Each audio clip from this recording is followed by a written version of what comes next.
Hello, everyone. I'm Sean Barron with Gooroo, and thank you for joining me today. Here with me today, I'm really excited about this. We have Joe Vasquez. Joe, how are you doing? I'm doing pretty well, thank you. Great. Well, hopefully you'll be doing very well after our conversation today. But Joe, appreciate you taking the time. Before we get started, I was doing a little background on you, and I think we could spend all our time talking about your accomplishments. But can you introduce yourself for those that might not be familiar with you and tell a little bit about what you do?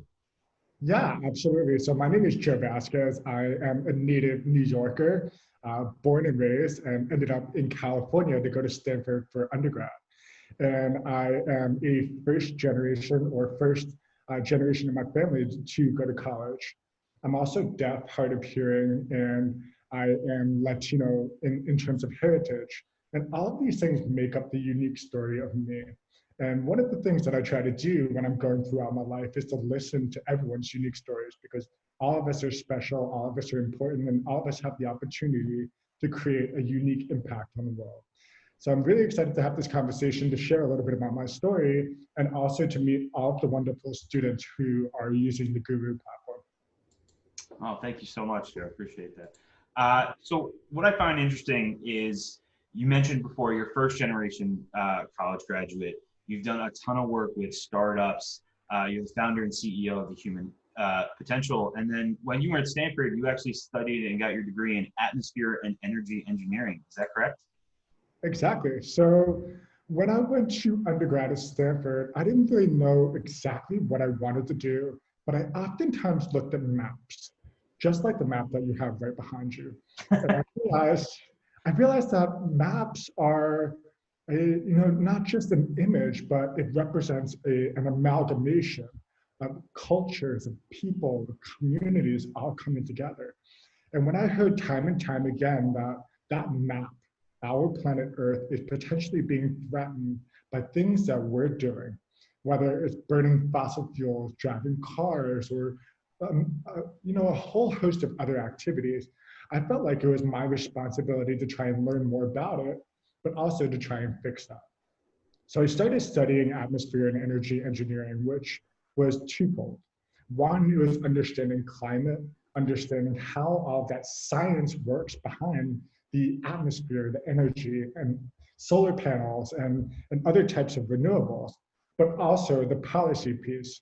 How are politicians working together to help ensure that the right tools, the right processes, and the right funding is in place to help fix these problems? So by studying both pieces of the puzzle, I was able to help think about new solutions to these problems. In fact, I started the Human Potential with the goal of helping students create new companies, new services in a new and more sustainable way. So we help teach them about sustainability, entrepreneurship, and how they can come together. One of my other projects that I got really excited about in undergrad was I was fortunate to work with a small team to help them write a power purchase agreement for a 5 megawatt power plant in Rwanda.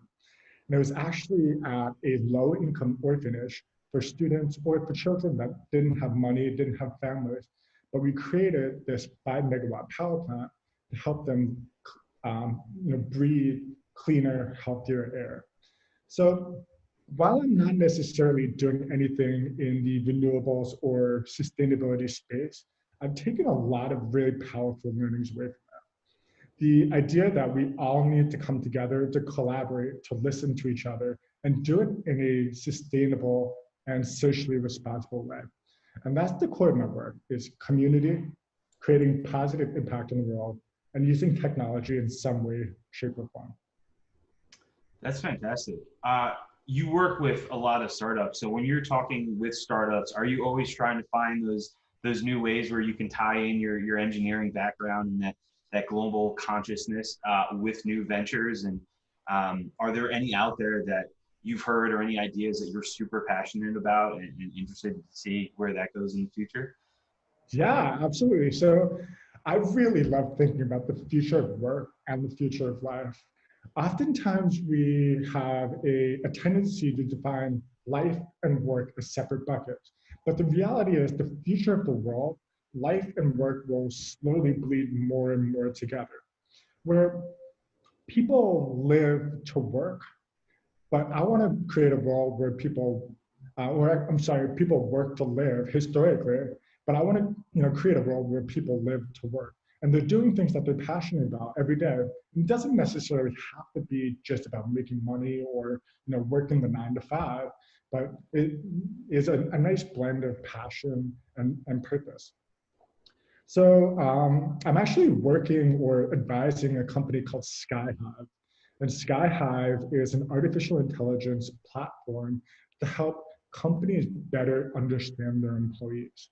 And what that means is it helps them map all of the skills and competencies of each individual employee. What are they strong at? What do they need to practice more of? And how can we create a community internally where everyone wins, not just the people at the top? And Skyhub has been incredibly successful, growing from 5 employees to over 40 employees in the past 2-3 years alone. So it's been really fun to be a small part of that journey. And in my day-to-day work as a venture capitalist, I'm not just thinking about dollars and cents. I'm thinking about being a coach for great founders to help them realize their potential and to build a great culture internally where people are excited about the work that they're doing every day.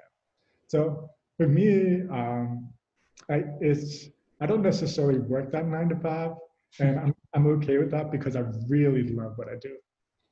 I mean, that's fantastic to hear. I saw on YouTube you had a great video called The Quick 60 with Joe, the productivity hacks for home and work, where you dive into this a lot more. You talk a lot about SMART goals and getting that structure. And for anyone watching today, if you would like to dive deeper into that and hear Joe go into that, it's a great listen. That was fantastic. Absolutely, thank you. Yeah, absolutely. I'm curious. I mean, with the climate, you talk a lot about changing how individuals work and the homework dynamic, and that kind of seems to all have changed recently now that I work and live in the same little area, and a lot of us are today. So I'm curious, with the pandemic and everything going on, what hurdles do you see or new obstacles do you see presented, and what do you think are some new opportunities that have actually come up as well? Yeah, that's a great question. So I think a lot of people have a difficult time creating maybe a boundary between work and life. Not necessarily that you need to, but sometimes you do need to create that space. And some of the ways that I do that is creating a different physical space. So I see a lot of people will end up working in bed in the morning or working in bed at night or working in their bedroom. And it creates this mental discontinuity or continuity rather, where when they wake up in the morning, they see their bed as a work environment, and it doesn't allow them the space to think about sleeping and just taking care of themselves. So I noticed that more and more people are defaulting to working more hours to trying to be more productive when they should just be focusing on just being. And there's a difference between being and doing. And I think the pandemic is a great opportunity for all of us to slow down a little bit and realize that life is not all about being productive all the time. Life is about enjoying the small moments and connecting with friends and family and eating good food and celebrating life, because life is short. That being said, I do think the future of work will be increasingly remote. We'll start using Zoom more often. We'll start using all of these online collaboration tools like Salesforce and Marketo and Airtable and Google Slides and Google Docs and all of that. So I'm really excited for upcoming generation to redefine how we think about collaboration and online productivity, but also do it in a way that realizes that life, there's much more than work, and trying to find that balance in a more meaningful way.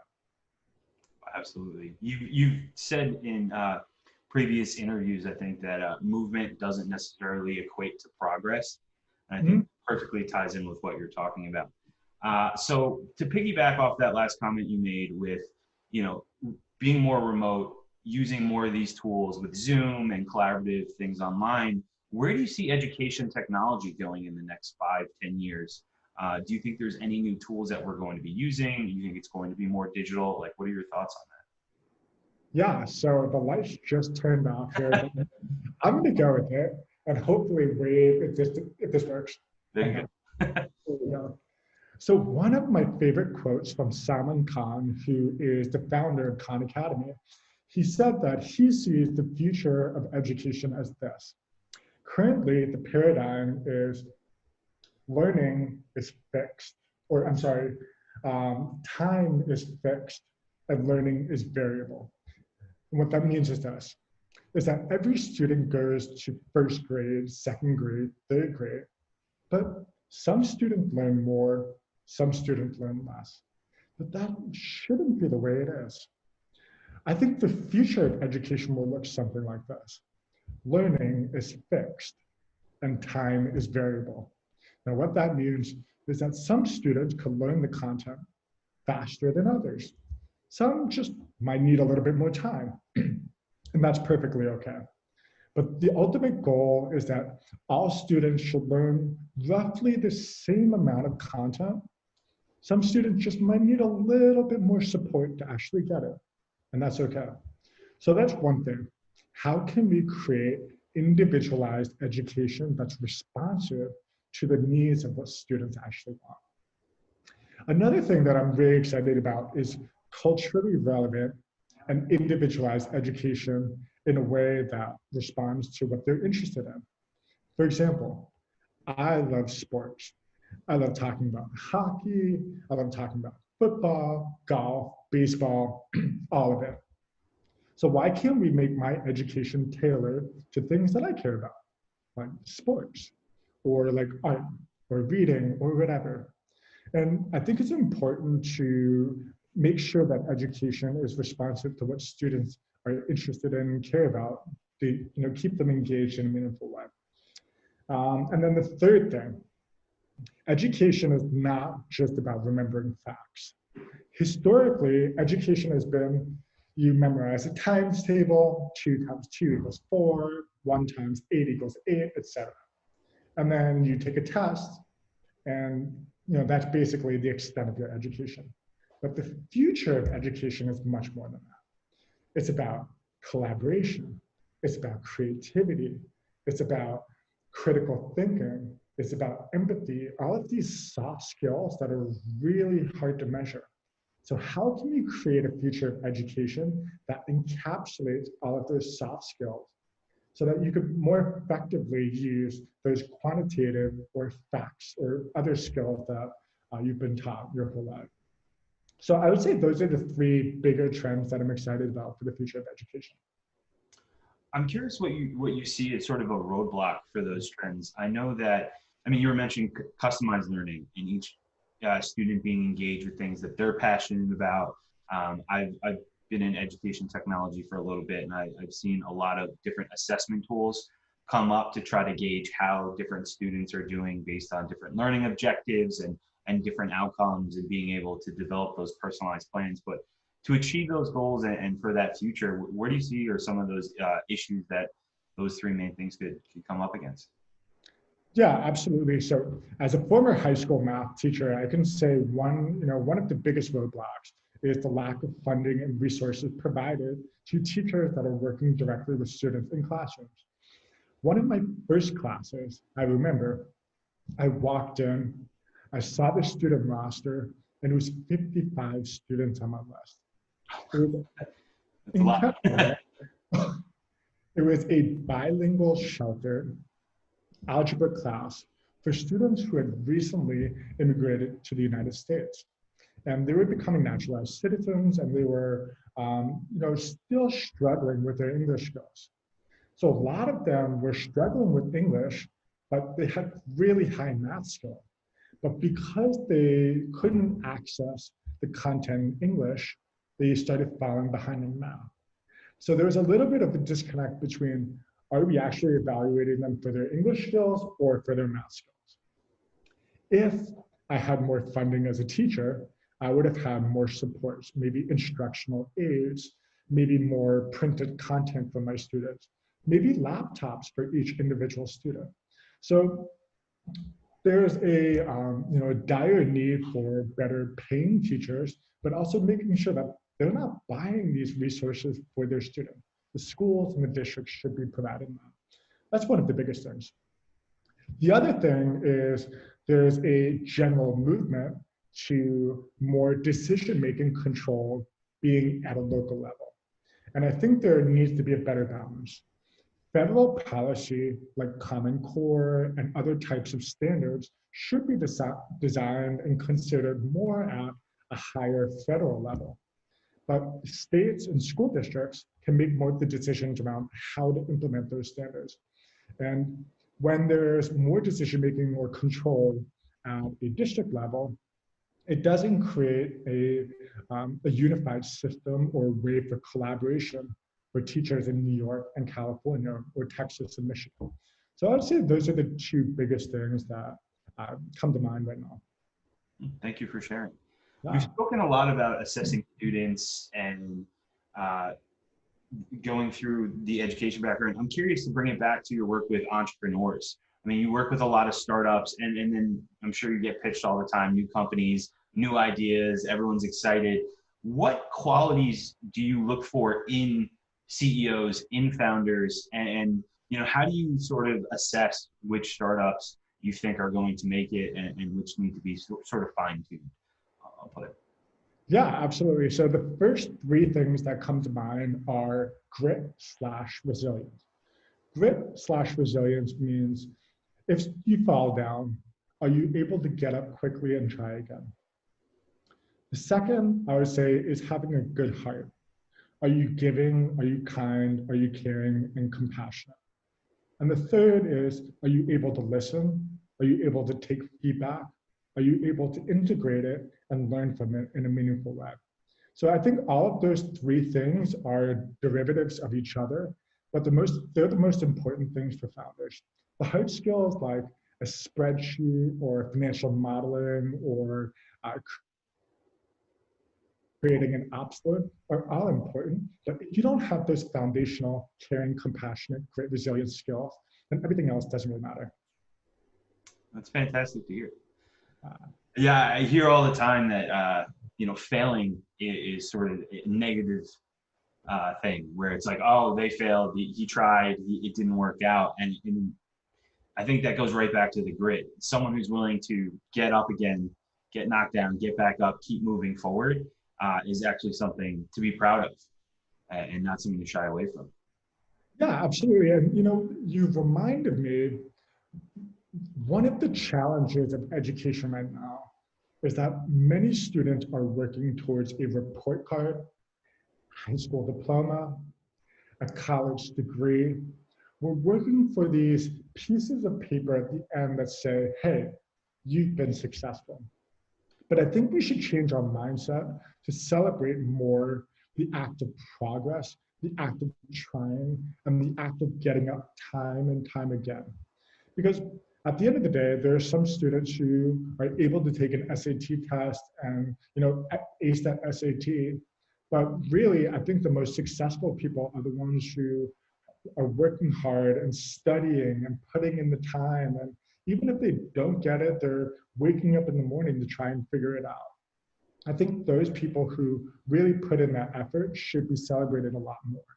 And I think platforms like Gooroo are a great tool to help students get through that progress and through that process to success.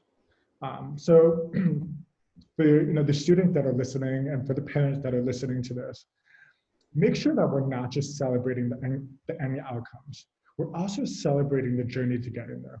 I think that's so important for life and for academic success. Well, thank you for praising Gooroo. We certainly appreciate it. We're coming up on our time, but as a last question, I'm curious, for everyone listening today, if you had to take away one piece of advice, either you got in your personal life or your career that really resonated with you and has stuck with you, and something that you'd like to share with maybe the young students who are participating today, what would that be, and what would you tell them? It's a great question. So many things come to mind. But the first quote that comes to mind is this: if you want to go fast, go alone. If you want to go far, go together. And this quote always sticks in the back of my mind. Some of the reasons why I've been the most successful is because I've had incredible mentors and communities to learn from. I've listened to them, I've taken their advice, I've celebrated them, I've given them gifts on their birthday. But at the end of the day, our community, or rather, we are the average of the 5 people closest to us. So make sure that you're celebrating your community, you're cultivating your community, and you're surrounding yourself with people that you would like to be the average of. Thank you so much, Joe. I think we're up on our time. I very much appreciate you spending your time sharing your story with everyone participating. Again, for those listening, Joe has a couple of videos on YouTube, The Quick 60 with Joe, some on BD development, that home-work balance you were referencing. Joe, any final messages before we have to let you go? No, I'm just incredibly appreciative of you taking the time, Sean, and your questions have definitely inspired a lot of thoughts on my end. And for the students and the parents that are watching this video, I am so excited to be a small part of your journey. And if there's any way that I could be helpful, please feel free to reach out to me on social media or any other way, because I love helping people be successful. Perfect. And Joe, I'm sure that your answers have definitely inspired a lot of people who are participating. So again, thank you everyone, and stay tuned for the next masterclass with Gooroo. Absolutely. Have a good one.